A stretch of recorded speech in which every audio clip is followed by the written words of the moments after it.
Shalom untuk kita semua. Saya berharap kita semua tetap dalam keadaan sehat, penuh dengan sukacita. Kalau ada yang sakit, segera pulih dengan bantuan obat, istirahat yang cukup, dan makan yang teratur. Jadi Bapak Pendeta kita sedang kurang sehat, makanya, tapi tetap ganteng. Walaupun kurang sehat, tetap ganteng. Bagaimana sehatnya ya? Wah, pasti gantengnya bisa full itu.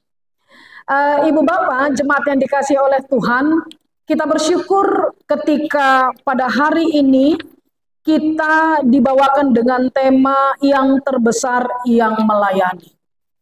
Biasanya ketika kita sampai kepada kata-kata yang terbesar, maka paradigma kita, pikiran kita mengarah kepada ukuran. Ketika kita sampai atau mendengar kata-kata besar, maka alam pikiran kita selalu tertuju kepada size-nya, ukurannya. Maka kalau dikatakan dia orangnya besar, maka kita juga akan berpikir bahwa dia orang yang mempunyai ukuran tubuh yang besar. Yang kedua, ketika kita sampai kepada kata-kata besar, terbesar, maka alam berpikir kita atau paradigma kita sampai kepada sebuah posisi ataupun jabatan. Maka tidak mengherankan kalau kita selalu dibawakan kepada sebuah ide bahwa dia besar, seseorang itu besar ketika dia mempunyai jabatan yang tinggi. Seseorang itu besar ketika dia, maaf saya katakan, mempunyai kemampuan finansial di atas rata-rata. Seseorang itu besar ketika dia mempunyai posisi yang di atas dari orang yang lain. Maka dia kita katakan sebagai orang yang besar. Itu adalah hal yang normal yang selama ini kita pikirkan. Maka ketika tema kita mengatakan yang terbesar yang melayani, saat ini warga jemaat GKI Sumut Jalan Gunung Sinabung ini diharapkan untuk memikirkan hal yang lain. Jadi ternyata terbesar itu bukan hal-hal yang berhubungan dengan size, ukuran. Besar itu bukan hal-hal yang berhubungan dengan jabatan dan posisi. Tapi besar itu adalah sesuatu bagaimana kita masuk kepada hakikat dan esensi di dalam pelayanan. Dan agaknya ini yang akan disampaikan oleh Tuhan Yesus kepada para muridnya. Lalu mungkin pertanyaannya, kenapa mesti ya Tuhan Yesus itu mengajarkan tentang esensi besar yang sesungguhnya? Esensi besar menurut perspektif Tuhan Yesus. Apa para muridnya ini belum ngeh? Atau apakah para muridnya ini belum memahami perspektif berpikirnya Tuhan Yesus? Apakah mereka hanya mengandalkan paradigma atau perspektif berpikir mereka semestinya? Atau jangan-jangan pola pikir para muridnya sama seperti yang saya katakan tadi, ketika sampai kepada hal-hal kata ataupun kata terbesar, maka yang terbersit di dalam pikiran para muridnya adalah size atau bahkan posisi dan jabatan. Apa mereka masih di dalam level itu? Bisa jadi. Bisa jadi bahwa ternyata para murid Tuhan Yesus yang sudah lama mengikuti Tuhan Yesus, ternyata mereka masih memiliki perspektif duniawi. Ternyata mereka masih bergelut di dalam hal-hal yang sifatnya keinginan ataupun pola pikir mereka sendiri. Mereka tidak mencoba untuk mencari dan mengetahui bagaimana perspektif Tuhan Yesus. Bagaimana standar Tuhan Yesus ketika sampai kepada hal-hal yang terbesar. Maka tidak mengherankan di dalam nas hari ini Ibu Bapak, Tuhan Yesus mencoba untuk memberikan hal yang baru kepada para murid. Atau mungkin kalau seandainya kita masih di dalam level ketika kita mendengar kata-kata terbesar tadi itu, kita berpikir tentang ukuran dan posisi, lalu Tuhan Yesus mau mengatakan seperti ini, wahai jemaatku yang ada di GKI Sumut Jalan Gunung Sinabung ini, ayo kita mencoba untuk melihat perspektif yang lain, dengan kacamata iman, tentang apa esensi dari yang terbesar ini. Jadi jauhkan dulu pikiran tentang terbesar itu ukuran, terbesar itu posisi atau jabatan. Ayo kita jauhkan, tinggalkan dulu itu.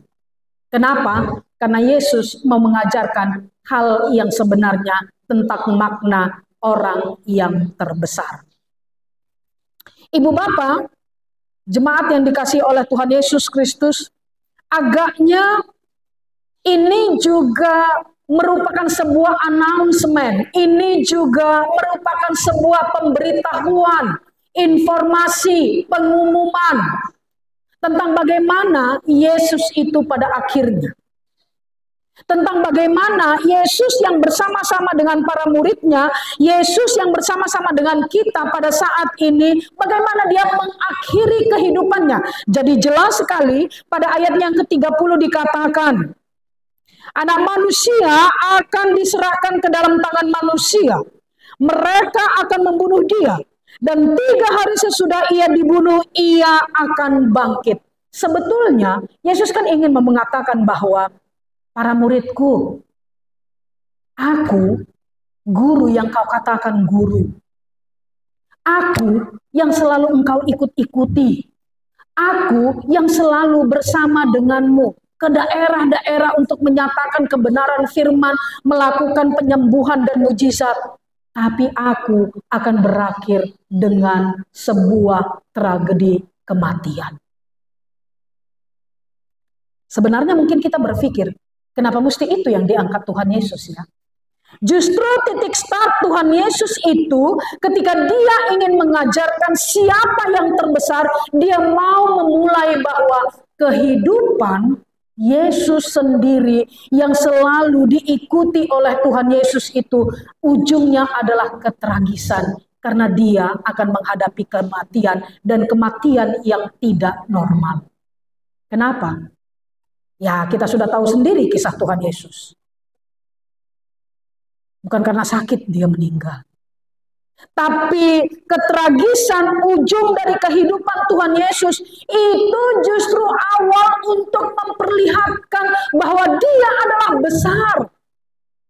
Bayangkan ibu bapak, Yesus yang melayani, bahkan Yesus yang membiarkan dirinya disiksa, disalibkan, mati di kayu salib dengan proses hukuman yang sangat memalukan bagi kaum Romawi, tapi justru itu adalah tanda bahwa dia melakukan hal yang terbesar.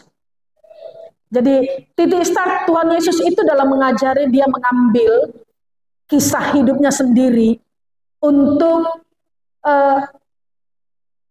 para murid akhirnya paham tentang apa makna terbesar tersebut.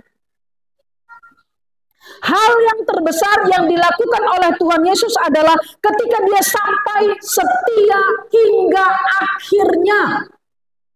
Dia membiarkan dirinya disiksa. Ibu bapak, dia membiarkan dirinya bahkan harus menerima hukuman yang paling memalukan sekali pada saat itu.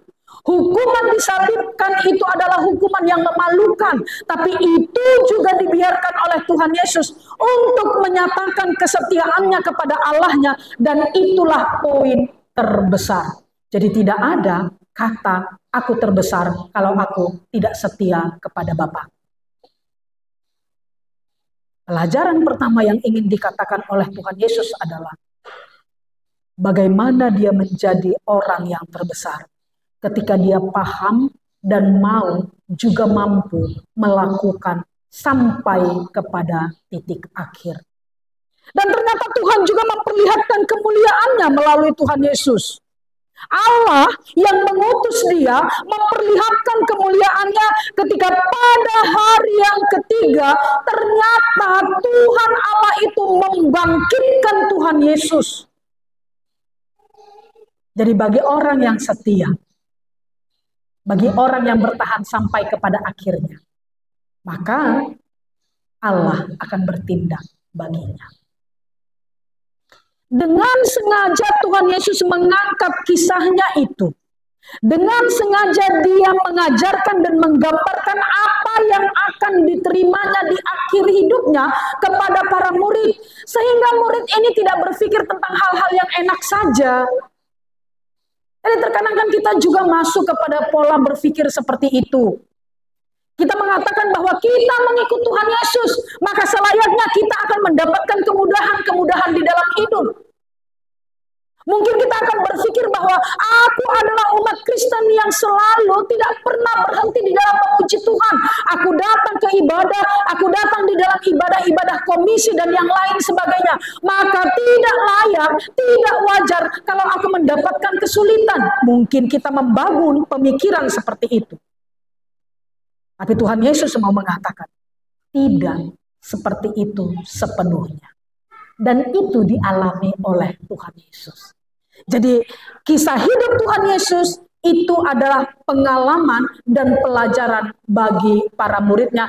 Sekaligus membongkar pola pikir mereka tentang siapa yang terbesar tadi. Terbukti di perjalanan mereka ketika mereka mau ke Kapernaum dari Galilea. Justru yang dipercakapkan oleh para murid adalah, yang didiskusikan mereka adalah siapa yang terbesar. Jadi kan kondisinya kan mereka sudah tahu nih bahwa Tuhan Yesus itu akan mati. Karena pada ayat sebelumnya Yesus sudah memberitahukan, memberi announcement, informasi kepada mereka bahwa Yesus akan mati dan Yesus tidak akan bersama dengan mereka. Lalu mereka tidak memikirkan apa yang ada di dalam kematian Tuhan Yesus itu ya. Tetapi yang mereka pikirkan adalah ketika Yesus sudah tidak ada bersama dengan kita, lalu siapa yang terbesar di antara kita? Jadi kalau bahasa sekarang, percakapan-percakapan mereka adalah percakapan-percakapan yang berhubungan dengan diri mereka sendiri. Mereka tidak tersentuh, mereka tidak tergerak tentang apa pesan Yesus ketika dia mengatakan bahwa anak manusia akan diserahkan kepada manusia, dia akan mati, tapi dia akan bangkit kembali pada hari yang ketiga. Mereka nggak mikirkan itu.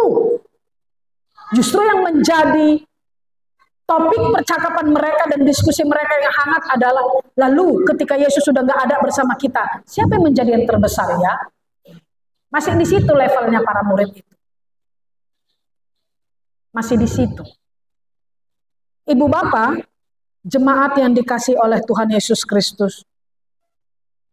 Yesus adalah Tuhan yang Maha Tahu.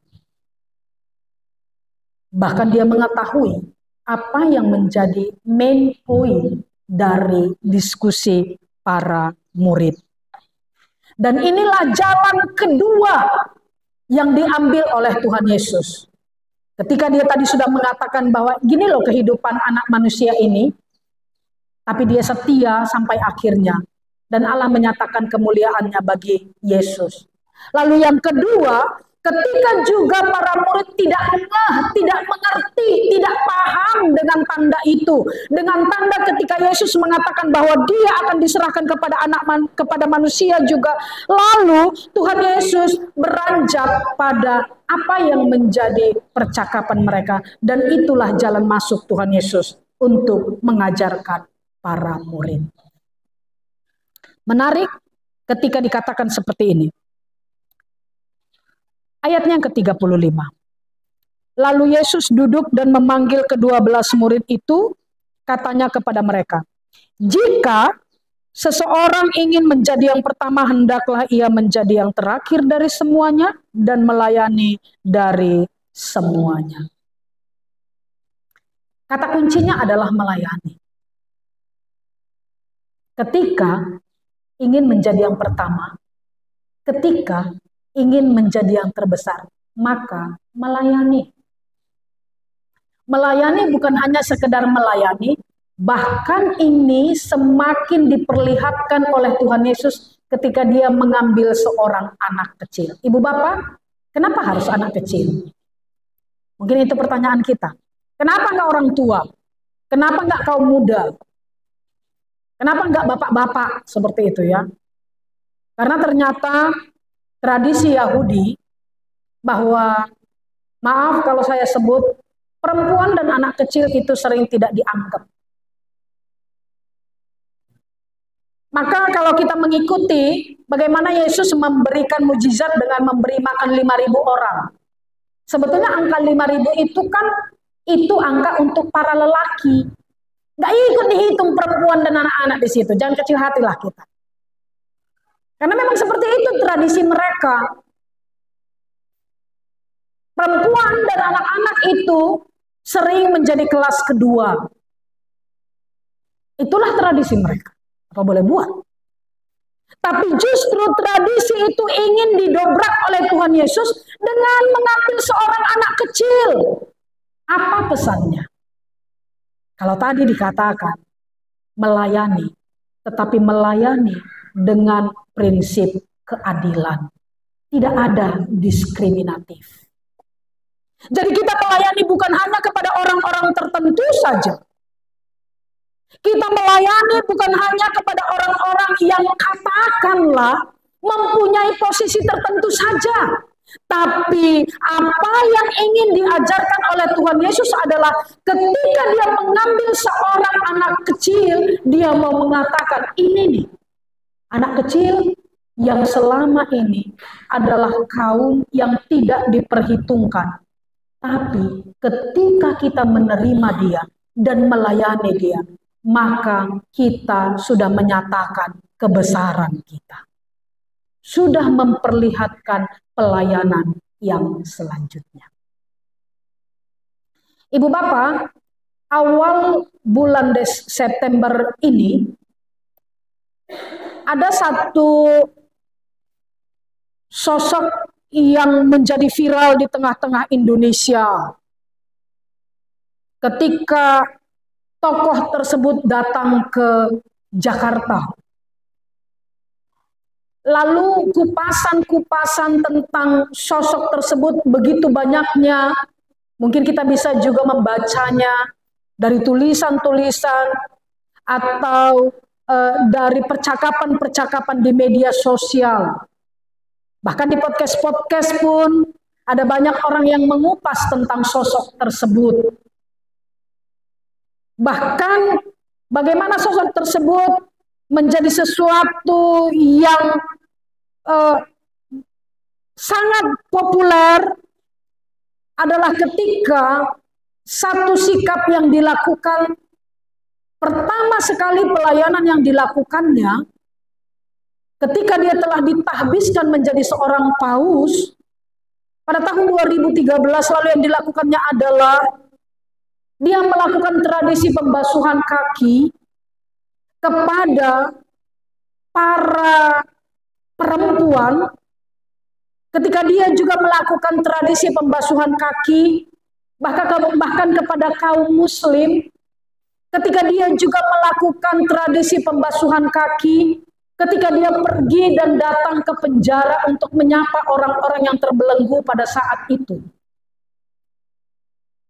Karakter dan kesederhanaannya begitu mendunia pada saat ini.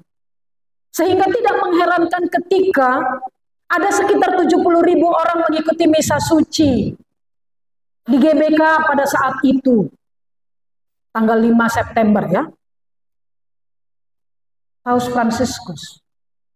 Banyak orang berbondong-bondong untuk datang dan mengikuti misa suci yang dilakukan pada saat itu.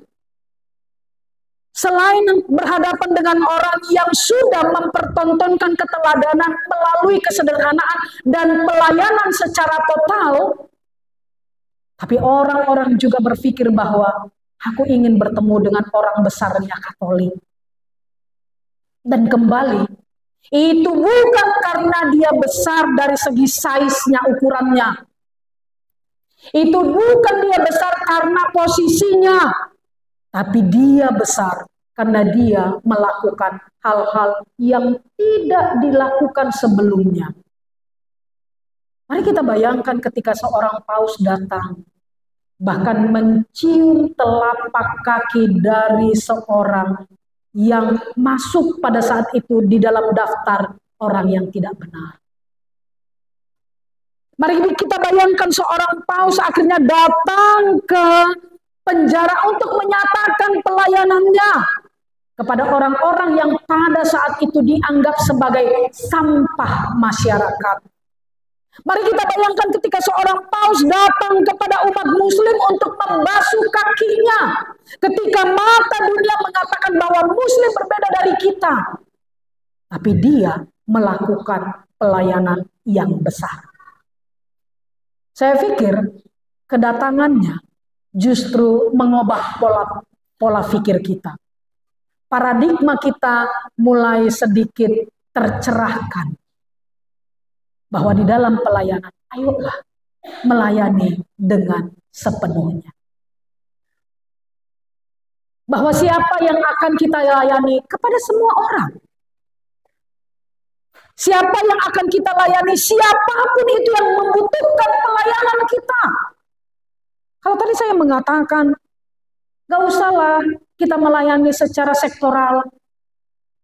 Yang ini saja kita layani. Gitu. Lalu yang ini nanti dulu ya. Apalagi yang ini. Saya pikir ini juga menjadi kritik bagi kami, penatua, dan juga bagi saya, pendeta. Ini menjadi kritik. Dan ini menjadi refleksi bagi saya secara pribadi. Bagaimana pelayanan saya selama ini? Apakah hanya orang-orang tertentu? Atau bahkan ketika masyarakat ini mendiskreditkan satu kelompok, lalu gereja ikut-ikutan mendiskreditkan kelompok tersebut. Apakah ketika masyarakat sudah menganggap kelompok ini tidak pantas untuk dilayani dengan karakter buruknya, lalu gereja hadir untuk mengatakan memang benar itu, nggak perlu ini dilayani. Benar dia, contohnya. Tapi melalui firman pada saat ini menjadi pelajaran kritik bagi kita bersama-sama ibu bapak, warga jemaat GKI Sumut yang ada di Jalan Gunung Sinabung ini, bahwa ketika kita ingin menjadi orang yang terbesar, layanilah sesama kita, siapapun itu. Ketika kita ingin menjadi orang yang terbesar, maka kelompok-kelompok yang selama ini terabaikan oleh gereja, mereka menjadi diperhitungkan. Ketika gereja ingin menjadi orang yang terbesar, maka kita harus melakukan pelayanan ini sampai pada akhirnya. Karena itu juga yang dilakukan oleh Tuhan Yesus. Maka pada akhirnya, Tuhan Yesus mengatakan seperti ini. Siapa yang menyambut anak ini, dia menyambutku. Dan siapa yang menyambutku, dia menyambut orang yang mengutus aku, Bapa yang ada di surga. Ibu bapak, jemaat yang dikasih oleh Tuhan Yesus Kristus, agaknya firman ini ingin membawa kita kepada sebuah konsep hidup tentang saatnya lah kita beraksi, tidak hanya sekedar retorika. Kalau retorika udah sering itu kita dengar. Tapi ini saatnya action. Lalu ketika kita berbicara tentang beraksi, maka yang terpenting adalah adanya penyelarasan antara kata dan perbuatan. Pendeta Putri juga kalau hanya sekedar menyampaikan di sini melayani secara sepenuhnya, kalau seandainya di atas mimbar ini dengan semangatnya mengatakan bahkan kepada orang-orang yang terpinggirkan, yang terabaikan, layanilah. Tapi kalau hanya seperti ini, hanya sampai di sini saja, berarti itu hanya retorika.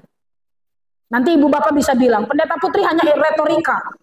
Kenapa? Karena ternyata perbuatannya tidak mempertontonkan, tidak memperlihatkan pelayanan yang sepenuhnya. Tapi saat ini, di minggu ini, kita diundang untuk tidak hanya sekedar retorika. Untuk tidak hanya sekedar mempercakapkan pelayanan yang seutuhnya.